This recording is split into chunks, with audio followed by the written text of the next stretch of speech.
Those riot mobs should pay all of the cop costs when they're captured.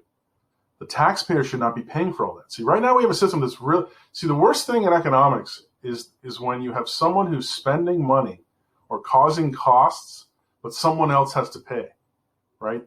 Like you spend the money, but someone else has to pay the bill. That's like you having your parents' credit card and going on a vacation to like Florida or Aruba, right? And you're doing whatever you want, running up huge bills. You don't have to pay it, right? It goes to someone else. That's the worst thing ever because that causes reckless just insanity, right? Because there's no penalty for being a dick. But what happens is you close that loop, right? And those people that are captured, see, you get rid of this entire Berkeley hippie sit-in. Like all the people that sat in at Berkeley should have had their names deleted from the Berkeley honor rolls. You no longer have a degree from here. Your degree's gone, right? That's the penalty. And fined for all the cop costs of imprisoning you and dragging you off or whatever, right? If all these BLM and Antifa that damage statues or whatever, they should be sniped. If you touch like tax-paid property that went into paying that, you should be, first of all, you should be captured. And then all your assets taken and you enslaved to rebuild that, right? And people in jail should not be like chilling. They should be working hard, building stuff. That's slave labor. And if they're students, take their parents' houses too. You know, this kind of thing. And that should be ultimately you just get rid of universities. That would fix the problem for real right there. But concrete and steel should be huge. Remember, China used something like in the last 3 years, they used an amount of concrete equal to all the concrete used in the 20th century by America. And I forget if that was America or America plus Europe. It was some astounding like amount of foot tons or whatever you call it. And that's what we should be doing. We should have concrete houses all over the fucking place. Right? And we don't need to have like these super luxury. See, that's the problem. We have so much usury. You have some people living in these like luxury palaces that are super nice and awesome. But then most people pay like, 30 years of labor for a shitty box. And then they're nickel and dime to death by insurance and lawyers and medical costs and all the bullshit, right? This needs to stop. We need to do things like I have a design that I call pillar Durathin. And what it is you create 4 concrete pillars about a foot wide, maybe 2 feet square if you want to go hog wild, right? Because concrete's cheap. So you have these pillars, right? And then you just cap them with a metal plate or a metal, whatever you want to call it, sheet. Like not super thin, but like, somewhat thin. And that's the roof, right? And that there's either bolts sunken into the concrete that when it dries, you just, screw this thing down into the bolts. That'd be ideal, right? And then the same thing for the walls. You just either have thin metal or maybe you could even have plastic. Now, that metal sheet, it's one thing to make it strong enough that you can go up there and like have, a little picnic on the roof. That's cool. Maybe you want to do that, right? But if you wanted to make it even cheaper, you could make it not even that strong. It's just there to keep the weather out, right?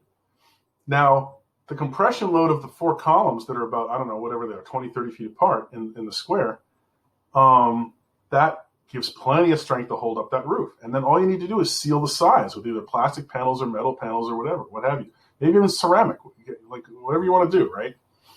And you could also do thinner concrete walls, but I don't know if that's ideal.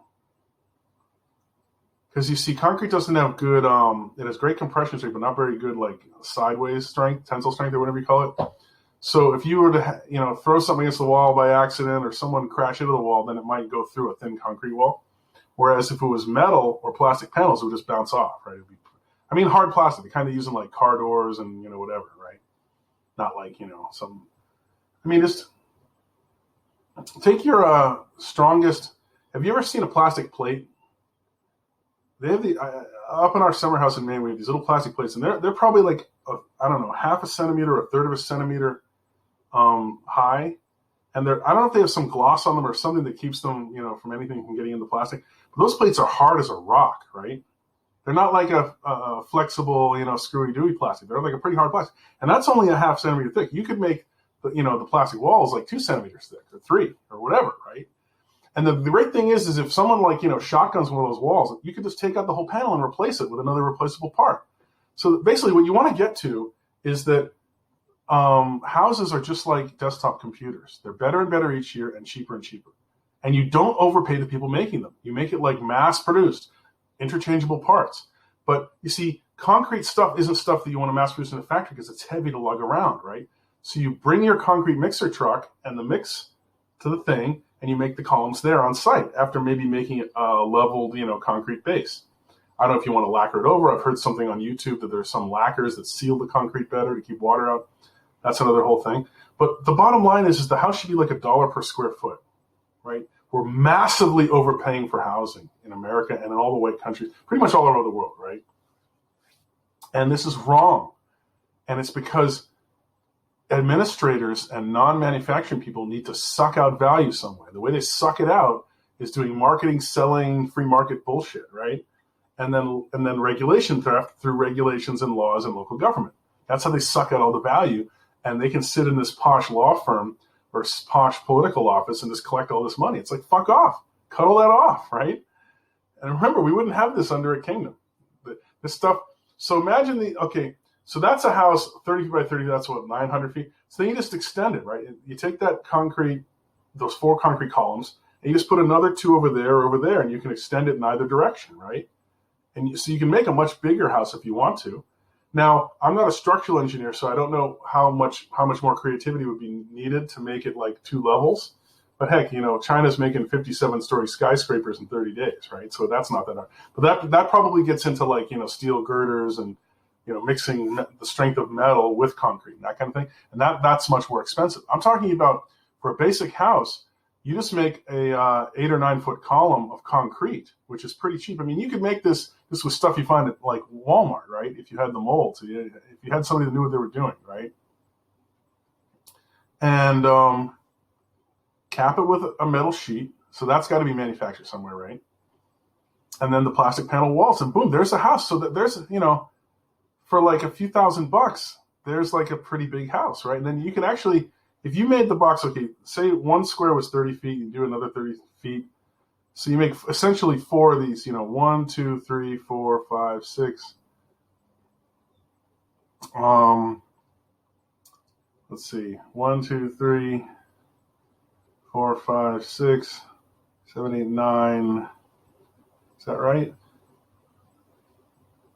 Yeah, so 9 columns of concrete a foot thick. Can't be that expensive, right? And that's another thing. Concrete production should be massively increased so concrete is dirt cheap. This whole bullshit of concrete needing to go through environmental goofery and all this other bullshit, you massively overpay these pseudoscientific shitbags to say that it's like a certified concrete. Don't kill them, but deport all those people, right? And again, round up all the professors and deport them. Because universities are just huge, useless parasites that invent problems, right? Ban all talk of any subgroups. All talk should be of the majority of the country. No subgroup talk, because any subgroup wants to be a parasite to steal from the majority. We don't want any of that, right? You crush big tech and media, right? Big tech is doing the ad money scam, so they're just printing funny money all over the place. That's why they're so big. They're all financial scams. They're not that technically powerful. And same thing with the media. So you end the ad money scam, that ends up all that money printing. And then you break up all these like distribution monopolies and stuff, like Amazon. You break up all that stuff because that's all scammy too. And remember, there's never been a free market. Capitalism is cancer. Capitalism is usury, the same as democracy. What you want is a mercantilist ethno-state, ideally. But if you want to have kind of a mixed ethnicity state, you just go to a kingdom. And I'm going to call it a housist. I'm a housist because at the end of the day, what impresses me is big, cheap, far apart houses that keep going down in price. Anything else is blah, blah. And no socialist state, no capitalist state. Only like a few times in history did they have that, like Rome and maybe Nazi Germany with National Socialism had that. All the other like systems that have been tried have massively failed, right? You end up with like a few usury bankers and 100,000-foot mansions. Even communist Russia, same thing, right? A few usury bankers, these 100,000-foot mansions, and everyone else living either in beehives or crap or some mixture of the two, right? And it's enforced scarcity by the usury bankers, right? The legal system and the landlords. That's why you need to get rid of all that. And then you boot all the foreign workers, you ban offshore work, and you make everything in country. Because trade is useless. There's no reason why you can't just import the tech, just like Japan and China did to us. They They sent students over, they imported this tech. We shouldn't have allowed them to take all that tech. You know what I mean? We should have went over there and charged them to build it for them with our stuff and then taken all our machines back home, right? Instead, we go over there, we give them all the tech, and then the Chinese engineers just copy it. That's treason. That's why you can argue that, like, the Orient, just like Europe, owes America, like, quadrillions of dollars. Same thing with the rest of the world. But when you look at what's happening in Venezuela and all these other places, it's because the usury bankers are trying to starve everyone to death to make them into slaves. We don't want that. We don't want an international patchwork quilt, a federation of, like, slave states to usury banking. Bankers are stupid. They're morons. They pick the worst solution every time. Look at Salesforce.com. It's based on the garbage of Oracle software. That isn't naturally big because, like, it's a good product. No. That's what they try to sell it as. No. It's naturally big because people are paid off or forced to use it by the usury bankers. That's why. Apple is utter garbage. Use Arch Linux. Use BSD. Use Nixos, maybe. I haven't tried Nixos, but that's another interesting Linux distribution, right? The functional package manager. But, use a free Unix. And this is before we even get to, like, RMOX by the University of Kent that implements communicating sequential processes. And they only have a 32-bit version that they've talked about, but I wonder if there's secretly a 64-bit version.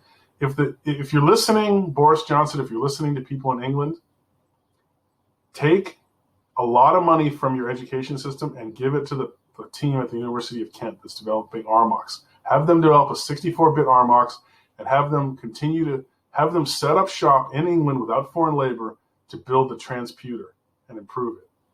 Now, we should do the same thing in America with the greenarrays.com and the ColorForth and the Forth chips. We should also assemble all the Plan 9 people to work on Plan 9 and fund the hell out of them to advance Plan 9. And then, I don't know if there can be some intersection there, maybe not. But, the fourth guy, Chuck Moore, go look at him on either my channel or on YouTube. He claims he can, the programs apps are easy in Forth, especially in his Forth, ColorForth. I think he has a new one. I forget what it's called, like CLF Forth or something. I forget what the name is. But he went and made his own computer chips that work. And he now has a chip that's something like 50 gigahertz. Right? You know how,